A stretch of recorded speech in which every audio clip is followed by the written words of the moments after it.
que obviamente ese señor que lo que cuando habla son puros disparates y puras vulgaridades, lo está amenazando. Pero volviendo al tema Fedecámaras y la Ley Orgánica del Trabajo, yo creo que también el mensaje nuestro es claro. Le garantizamos a los trabajadores y trabajadoras venezolanos que la Central Bolivariana va a defender intransigentemente la Ley Orgánica del Trabajo, la ley del comandante Chávez, la ley que fue elaborada en más de 1,000,000 y pico de consultas con los trabajadores, 19.000 propuestas recogió el presidente Chávez con su comisión para elaborar esta ley, ¿verdad? Una ley que es la mejor del mundo en cuanto a la protección del trabajo, la protección de los trabajadores y trabajadoras, donde nadie en el mundo, incluso hay sindicalistas de otros países, europeos sobre todo, que nos preguntan a nosotros, ¿es verdad que esa ley existe? Ustedes están locos, eso no puede ser verdad. Por ejemplo, rentable, ¿no? Para un capitalista. Sí, por ejemplo, la protección a la madre, que es ejemplar en Venezuela. Aquí tenemos justamente un mensaje. Sí. Por encima, Laudelino, lánzalo por encima. Pablo González coloca este tuit y dice, a mí me parece perfecto que deroguen la ley orgánica. ¿Cómo le vas a pagar a una preñada sueldo de 2 años por estar echada? No es 2 años, además está falsificando la Ley Orgánica del Trabajo. Son las 20 semanas de pre y postnatal mínimo, porque hay contratos colectivos que, como ya sabemos, lo mejoran. Y lo que se da son 2 años de estabilidad, de inamovilidad al padre y a la madre. Es una ley que protege a la familia, y que lo que hace es seguir el dictado de la Constitución, de la protección de la familia, la protección del trabajo, y como un proceso social. Entonces, el mensaje de Fedecámaras con su comercio, y además de eso hay que hablar el principal enemigo que está detrás de todo esto, que se llama Lorenzo Mendoza. Él cuando el año pasado, a raíz de la guarimba, el presidente Nicolás Maduro lo invitó para Miraflores. La grosería que dijo, lo dijo muy educadamente, es: quiero que reformen esa ley orgánica del trabajo. Nuestro presidente... Que además no cumple. Sí. Que además no cumple. Que además no cumple. Entonces, Pero ahora te pregunto, no cumple, y me voy a convertir yo en este momento en látigo de la revolución. ¿Por qué no se hace que un señor como Lorenzo Mendoza cumpla con la Ley Orgánica del Trabajo, Carlos? Porque entonces, lo que te decía la invitada anterior, la gente está cansada de ver a un burgués como este burlándose del Estado. El poder se ejerce. Claro, ¿por qué no se ejerce? No, pero quiero corregirte, discúlpame, que en los últimos meses hubo un avance muy, muy fuerte de la clase obrera de Polar, ¿verdad? Le acaban de ganar el conflicto que duró más de 103 días de huelga, si mal no recuerdo, en el centro de Caracas, perdón, el centro de Venezuela, que fue una huelga que se fue concentrada más que todo en la parte de la cerveza, ¿no? Mejor dicho, solamente la producción de cerveza, no se tocó para nada alimento.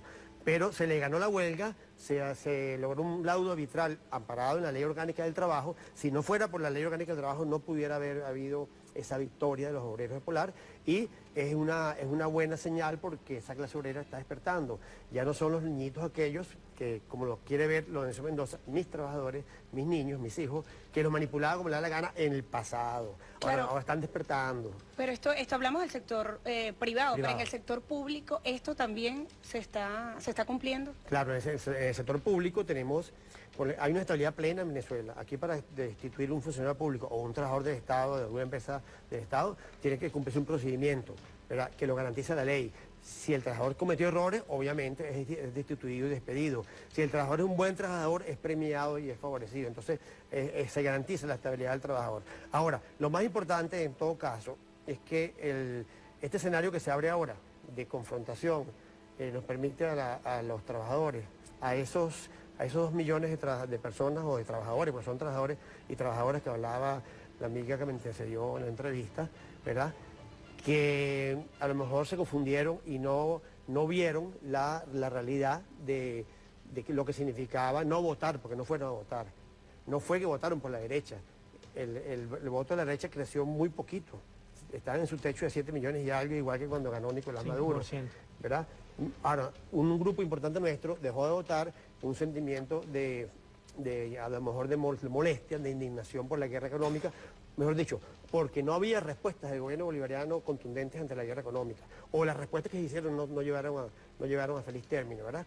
Ese grupo de trabajadores ahora va a haber, ese grupo de venezolanos, ahora tenemos el enemigo ahí, tenemos el enemigo descubierto, totalmente descubierto, logramos. Esa es la ganancia.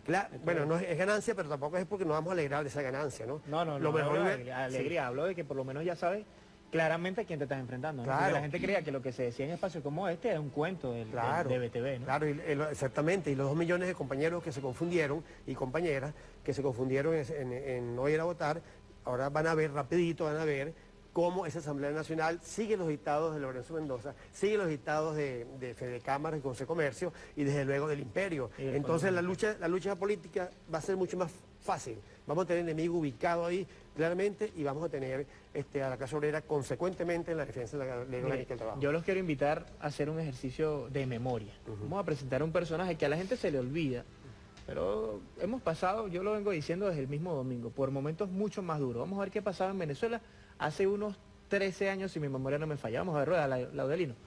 60% de las estaciones de servicio sin productos, cerradas 50% del total producible a nivel nacional. Continúa de manera acelerada el cierre de producción, 3 días para cierre completo. Este señor Fernández, ¿ustedes se acuerdan? Ese era el parte de guerra Juan de aquel Fernández. paro, ¿no? Y hay también algunos datos acerca de esto, porque este señor está pidiendo que se reenganche, Carlos, a todos esos trabajadores que vamos a ver el full de una vez, lánzamelo, ahí está. Ahí está. Ahí está, gente del petróleo, licenciado Jesús Torreal, los secretarios ejecutivos de la Mesa de la Unidad Democrática, su despacho, estos son documentos creo que son públicos, ¿no? Sí, sí. Recibe un saludo de más de 22.000 trabajadores petroleros que gracias al régimen del fallecido expresidente Hugo Chávez, vean el odio, esto es odio disfrazado de diplomacia, desde el año 2002 fuimos separados de nuestros cargos en Petróleos de Venezuela, Sociedad Anónima, de manera ilegal e irresponsable. ¿Qué pide esta gente? Lo siguiente. Nuestra industria petrolera no escapa de la destrucción que los rojos rojitos, qué lindo, ¿eh? Que por ahora nos han dejado una empresa, bueno, ¿qué pide este señor? Que los reenganchen a todos. Vean el daño que causaron, además vean el odio con el que hablan. Carlos, ¿cómo se enfrenta todo esto? Desde el movimiento bolivariano obrerista, ¿no? Sí, de los trabajadores. Hoy tenemos una rueda de prensa a mediodía y nuestro presidente Will Rangel de la Central Bolivariana, que también es presidente de la Federación Petrolera, va a hacer algunos anuncios muy importantes. No debo adelantarlos, ¿no? Pero sí, la clase obrera de PDVSA, yo puedo decir con mucha satisfacción que la gran mayoría de la clase obrera de PDVSA es roja rojita. Construyeron una industria floreciente, ¿verdad?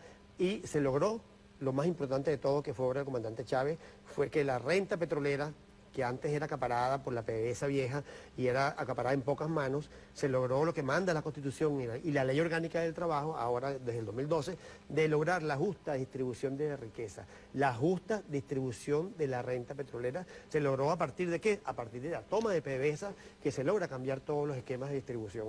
Entonces, pero claro, no basta con eso. El presidente Chávez, en el Plan de la Patria, habló, bueno, tenemos que superar la economía rentista, que es el gran problema que tenemos ahorita, y el gran salto que tiene que dar la clase obrera, que está planteado en las conclusiones de nuestro Congreso y todo, es el avance de una nueva economía productiva, cuyo núcleo fundamental tiene que ser obviamente socialista, tiene que ser obviamente en el Estado, porque la oligarquía y la burguesía venezolana está demostrando que no quiere desterrar el camino de depender de la renta petrolera. Entonces, ¿cuál es el gran reto? Un gran salto productivo, y queremos decir algo también. La Ley Orgánica del Trabajo es un modelo, como ya dije, es ejemplo en el mundo de los trabajadores y trabajadoras y para las mujeres trabajadoras. Pero la Ley Orgánica del Trabajo necesita algunos pasos que no hemos, hay que decirlo con toda autocrítica, que no lo hemos logrado. No hemos logrado la transformación del Ministerio del Trabajo para hacer que esa ley le llegue a todos los trabajadores, y hay todavía la gente nuestra de base, los sindicalistas de base, hablan de las inspectorías del trabajo como inspectorías matabotos, porque teniendo una ley tan buena, ¿verdad?, no se cumple cabalmente por las dificultades, porque tenemos un Ministerio del Trabajo que es todavía de la Cuarta República, es heredado de la Cuarta República, no se ha transformado y es uno de los grandes retos que tiene nuestra Central Bolivariana. Tenemos un primer reto, salto en la economía productiva, que los obreros nuestros entendamos, todos los trabajadores, que tenemos que ser productivos, que tenemos que ser soberanos, independientes. Segundo, la gran transformación del Estado venezolano. La transformación para hacerlo eficiente, productivo, en función de la economía socialista. Un Estado que era para el capitalismo no sirve para la economía socialista. Entonces, el segundo reto es la transformación del Estado. Y tercero, lo que es un gran anillo internacional de lucha de la clase obrera, que siga el ejemplo de los anillos que generó el comandante eterno de la CELAC, la UNASUR, y que nos permita unir fuerzas con la clase obrera brasilera, argentina, ¿A qué hora es la rueda de prensa boliviana. hoy, Carlos? A las 11 de la mañana, creo que va a ser en vivo, va a ser en vivo a todo el país. La Dirección Nacional de la Central va a hacer anuncios importantes, así como el presidente llamó a todo el mundo a discutir, la Central llama a todas sus bases a discutir. Tenemos la primera reunión de cuadros este viernes, nacionales, vienen todos los cuadros y seguramente vamos a anunciar algunas cosas para que este debate, ¿verdad?, de lo que decía la compañera, de los 2 millones de compañeros que no votaron en estas elecciones y muchos más que pueden estar apáticos, entendamos y veamos al enemigo bien ubicado. El enemigo está ahí, está clarito, está con se quitó la careta, sacó las garras, está en la Asamblea Nacional, ubicado, y tenemos un camino claro. La clase obrera no se va a rendir nunca, nunca se va a rendir, al revés. Vamos a llevar esta ley a aplicar hasta sus últimas consecuencias, con Nicolás transformando el Estado venezolano y siendo productivo en todos los escenarios posibles. Carlos, gracias por acompañarnos. Carlos López, coordinador general de la Central Bolivariana Socialista de Trabajadores. Gracias.